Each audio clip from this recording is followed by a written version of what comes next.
RTV6. This is RTV6 News at 11, working for you. Now at 11, a member of the Indiana National Guard has died, but not on the battlefield. What investigators are saying tonight. And we have some bad and some good things to tell you about the Colts preseason matchup against the Browns. But first, and new at 11, RTV6 is working for you with an important warning for families living on the southwest side. Thanks for joining us tonight. I'm Nicole Griffin. People living in the same cul-de-sac in a Decatur Township neighborhood say there have been several car break-ins recently. RTV6's Graham Hunter is talking to one of the victims who says the crooks are probably pretty disappointed with what they stole. It's the third time in just a few months Amanda Harris's cars have been broken into. Saturday morning, her mom came inside and told her that her battery was about to die because her driver's side door was slightly ajar. What if you came out and the person was still in the car and they happened to have a weapon? These are the type of thoughts you have when someone commits a crime against your property. It's kind of scary, because I do have teen boys and stuff, and you never know, what they could do with the vehicles. That's why Harris shared the break-ins on her local Facebook social media group. So I just feel like everybody else should be safe. There have been at least 24 reported incidents of theft and theft from vehicles in Harris's neighborhood in just the last month. And when I came out, 2 packages that were in the back seat, and then everything in the front was all rummaged through. The value of Harris's property isn't much, less than $100, but that could be punishable by thousands of dollars in fines and time in jail. That's a lot, especially when you consider what the thieves got. I collect different Ray-Dun, pottery and stuff, and I had traded with another lady. Harris says the thieves were likely fooled by the packaging. They probably thought maybe it was something fancy because it was in the priority mail boxes, and it was all nicely taped up. The pieces would have completed part of Harris's collection, or perhaps the collection of redone pottery of a thief somewhere here in town. I guess when they open it, they're probably going to be sad what's in there unless they collect pottery. But Working for you in Indianapolis, Graham Hunter, RTV6. Graham, thank you. Tonight, those neighbors are hoping someone knows information about these car break-ins on Longmeadow Court. If you do, contact police. And a reminder from Metro Police, avoid leaving anything valuable in your car. Make sure to lock your doors and park in a garage to avoid being a target if you can.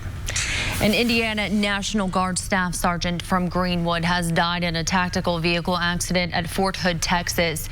Staff Sergeant Andrew Michael St. John was an embedded observer, controller, and trainer with Army National Guard Operations Group Wolf.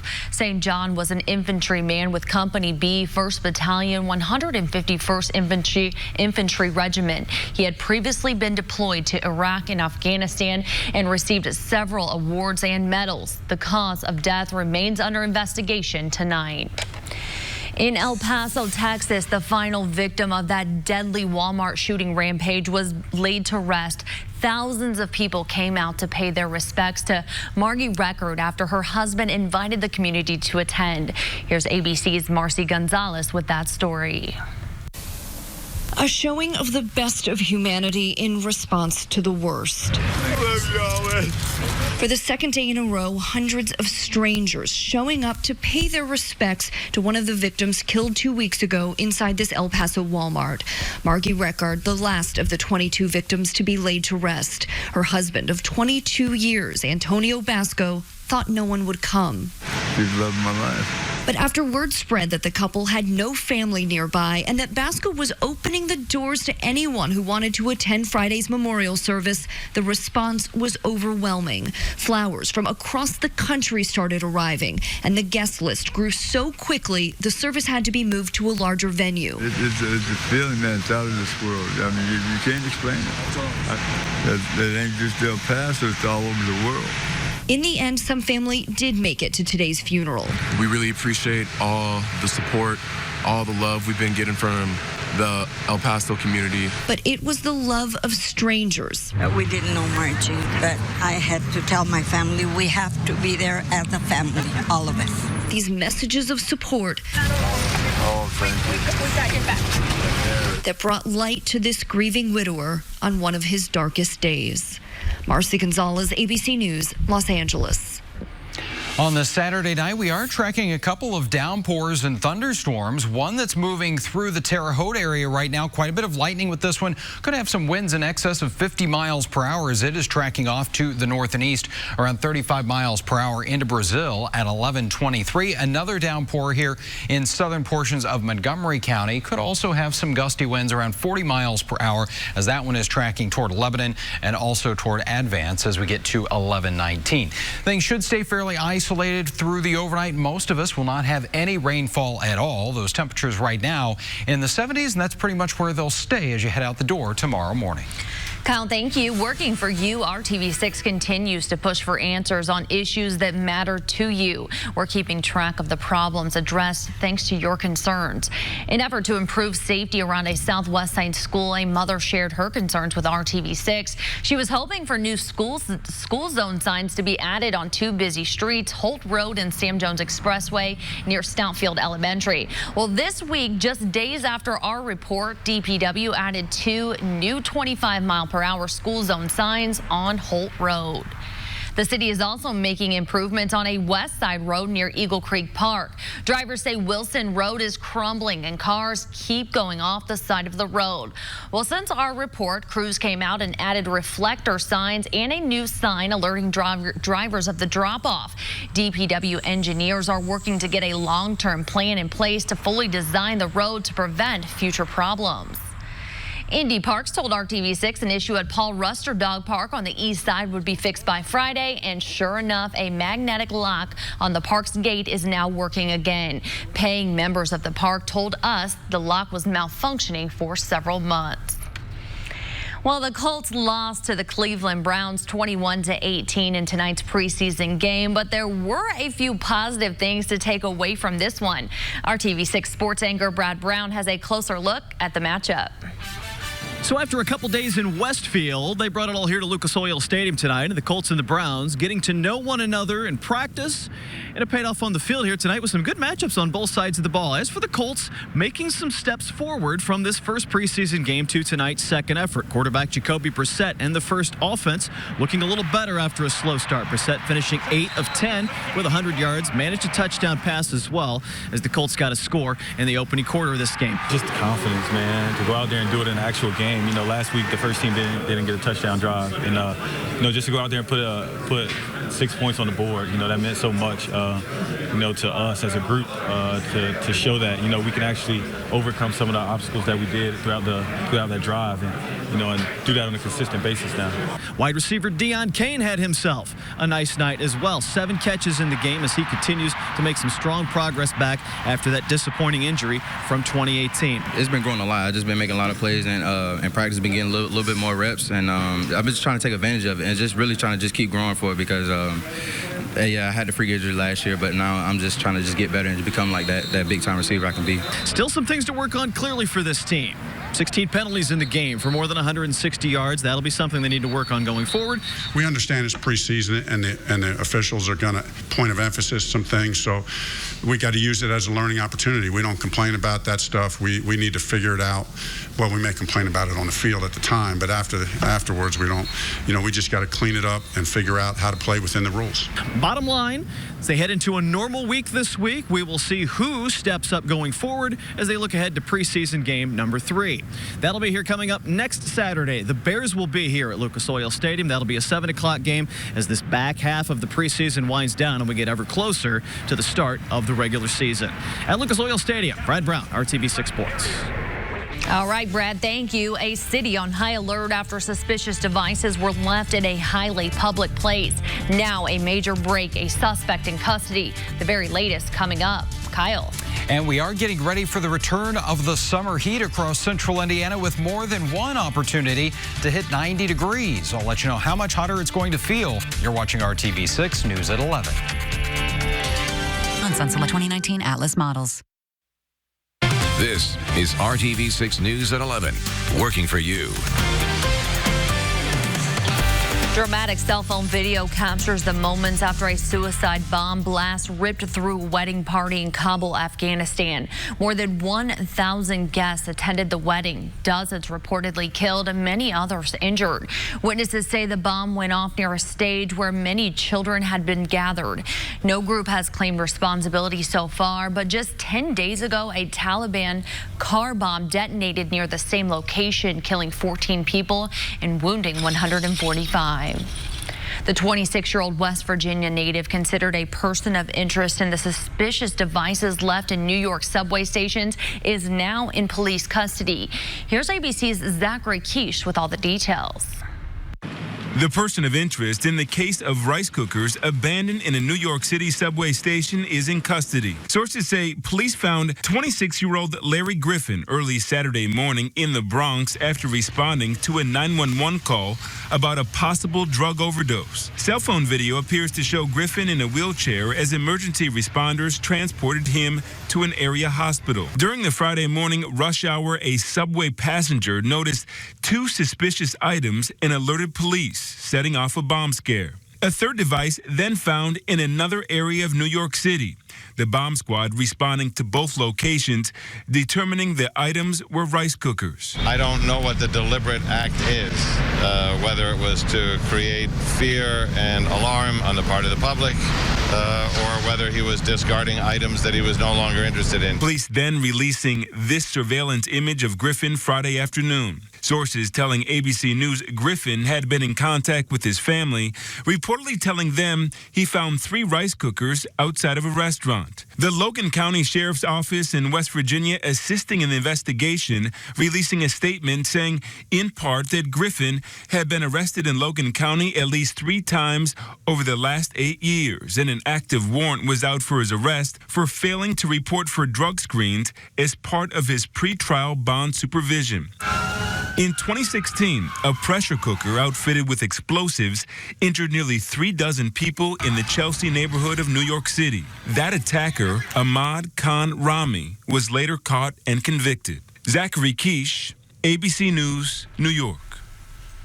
Zachary, thank you. Instagram is rolling out a new feature to help you flag misinformation. Here's how it works. Users can click on the 3 dots in the upper right corner of every post, hit buttons to designate it as inappropriate and then as false information. Then flagged posts will be reviewed by certified fact checkers. Instagram said it won't remove false information, but problematic posts won't be displayed on the platform's search, hashtag, or explore pages.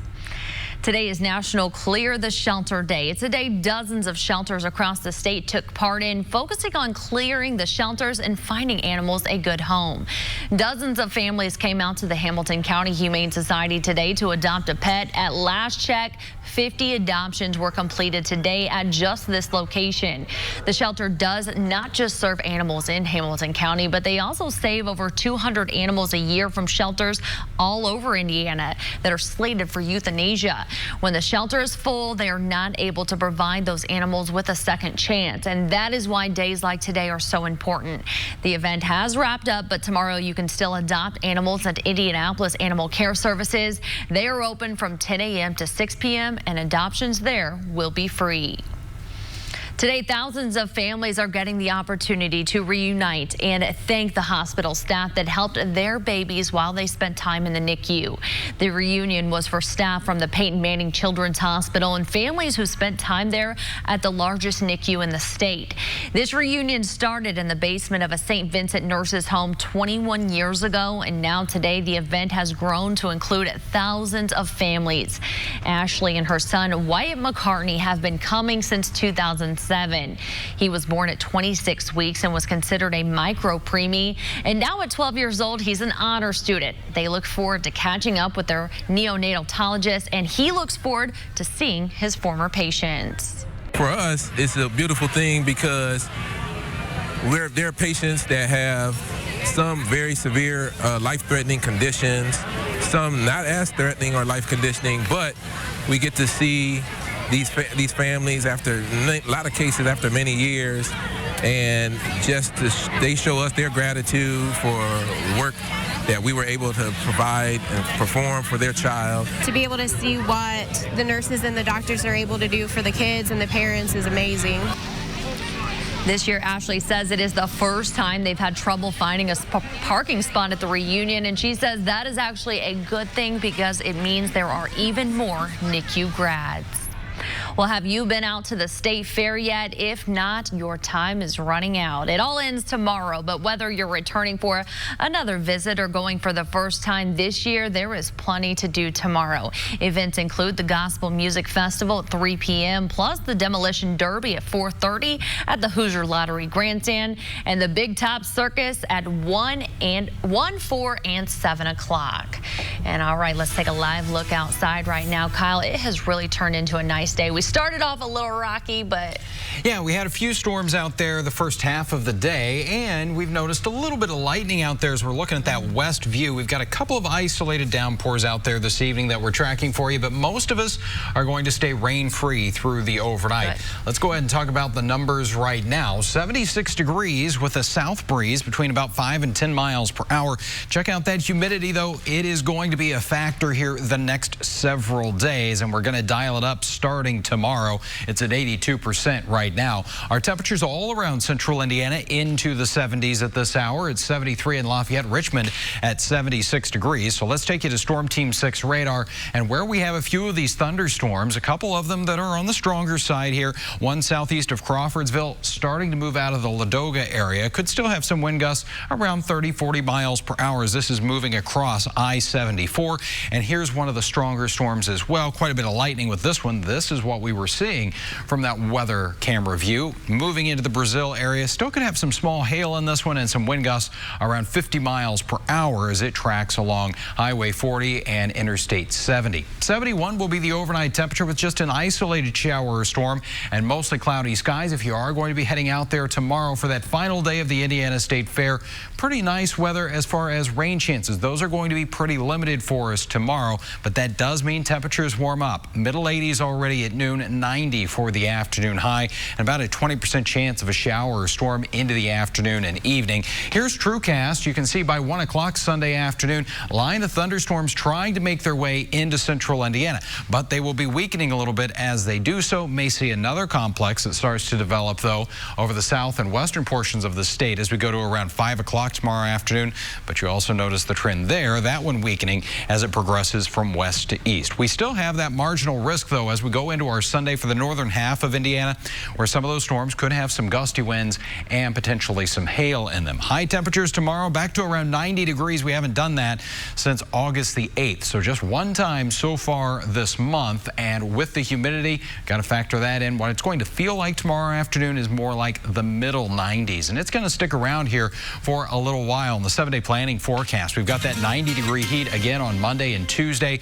with just an isolated shower or thunderstorm. Then a cold front is going to move through on Wednesday. That brings a better chance for thunderstorms and also some cooler, less humid air for the end of the week. Instead of highs around 90, they're in the lower 80s. Wow, final day of the fair, it's going to feel like the middle 90s. Going out with a bang there, yeah. But I think that for the most part, the rain will stay away. Oh, that's a good thing. Yeah. Thank you, Kyle. Well, coming up next, the impact weather had in setting the stage for the next IndyCar Series race at Pocono. Plus, Dave First talks with Scott Dixon. Complimentary maintenance through Ford Pass Rewards. The IndyCar Series is in Pennsylvania this weekend. Tomorrow's event at Pocono Raceway will be an important one in the championship. All of the leaders will start up front after weather washed out today's qualifying session. RTV6 Sports Director Dave First is at the track with more. Aren't too many times where you do an interview with a driver indoors, but such is the case here at Pocono with rain earlier today, so qualifying's washed out. Maybe not such a bad thing. Yeah, you know, I think last year we had a pretty big upset, I guess, in qualifying as far as not getting it right. You know, we bottomed the car really bad, and I don't even know where we started, kind of 12th or 14th or somewhere there. So at least now you kind of come back with one focus, and that's trying to make the race car better. It's nice to actually have a 2-hour session because you can kind of relax and go through the process as opposed to, trying to bash everything out in a 30 or 45-minute session. So I'm looking forward to it. Big win a couple of weeks ago. It feels like a month or two ago now, Mid-Ohio. But without that, you're not 62 points down. Maybe the championship's out of your reach, but here you go. With 4 races remaining, you're still very much a part of this thing. Yeah, it definitely puts us kind of back in the hunt. Yeah. I think especially with Joseph's kind of late race excursion there too, gained us probably another 15 or 20 points. So it just shows how quickly it can turn, and not just, for 4th place right now in the championship, but also second and, 1st and 2nd and 3rd. It's definitely made it a lot tighter. So it's what happens in the NTT IndyCar Series every year, man. It comes to crunch time. You get these crazy circumstances that, packs that field up and makes the last race super exciting. So, hopefully we can be there still with, Laguna. Well, you got to feel pretty good. A place here, you've had some success at Pocono, obviously. So yeah, we had, we were on the podium last year with a 3rd. We've won here in the past. Honestly, our cars haven't been fantastic here the last couple of years, but we came with a very different approach, I think, that has applied to some other circuits this year. So hopefully that helps. Really, it's hard to comment on until we get on track and try and run it. So it's going to be good, though. Hopefully one of these next couple hours will be needing these, though, out it's there. Coming out, man. I see it peeking out. It never rains all that much at Pocono. Got to get your Oakleys on. Yeah, why is everything so green here? Here we go. Pocono tomorrow. All right, Dave, thank you. Now here's a look at the first 3 rows for Sunday's race. Points leader Joseph Newgarden up front with Alexander Rossi beside him. Simon Pagenaud and Dixon will start on the 2nd row. Will Power won the pole position last year. He'll start 5th tomorrow. Dave will have a conversation with the race winner for us Sunday night on RTV6 News at 11. Pacers guard Victor Oladipo is back in Indiana this weekend and back on the court. He's helping the next generation of hoop stars work on their games. Oladipo hosting a basketball camp this weekend at Grand Park Fieldhouse in Westfield. More than 500 kids signed up, getting a chance to work on their fundamentals and also playing some 4-on-4 games. Plenty of competition as well. Oladipo working one-on-one with many of the groups. Vic talked to us today about what it means for him to help develop these young players. I think the biggest thing, though, is I remember what it was like being a kid. And I remember having role models and heroes, and imagining what it would be like and what kind of interaction I would want to have if I met them. And that's the kind of the reaction and action that I put towards them. Because at the end of the day, I know what it means to them. Our Brad Brown got a chance to talk with Victor about his summer, the new look Pacers roster, and more. Look for that story Monday night right here on RTV6. We'll be right back with the final check of your forecast. 2019 Ram 1500 for $259 a month. Before the busy NFL season officially gets underway, former Colts head coach and current sports analyst Tony Dungy was in town today. Tony and his wife Lauren unveiled their 3rd Team Dungy children's book. This one called Carson Chooses Forgiveness. It's a story about a young basketball player who was having a hard time with a teammate. And instead of retaliating against the player, Carson decides to forgive him. Believe it or not, we ask the kids a lot when we read in the schools, hey, we're thinking of writing another series of books. What should we write about? And they're very, you should write about bullying. You should write about being fair. You should write about treating people well. And that's when the light bulb will go off. Every day we see opportunities to really speak encouragement in life into our kids. And so using our platform, we're doing the same with writing. The Dungies hope their books make a difference in the lives of young readers. They want them to learn lessons about character, integrity, and sportsmanship. All good lessons, Kyle. They are, and we've got a few isolated storms out there tonight over the western half of the state. These will track to the northeast. Could have some gusty winds, possibly some small hail in those as they move through, but not expected to become severe. 7-day planning forecast, it's all about the heat the next few days with some small storm chances. Highs around 90. Thank you, Kyle, and thank you for joining us. We'll see you right back here tomorrow night at 6 o'clock.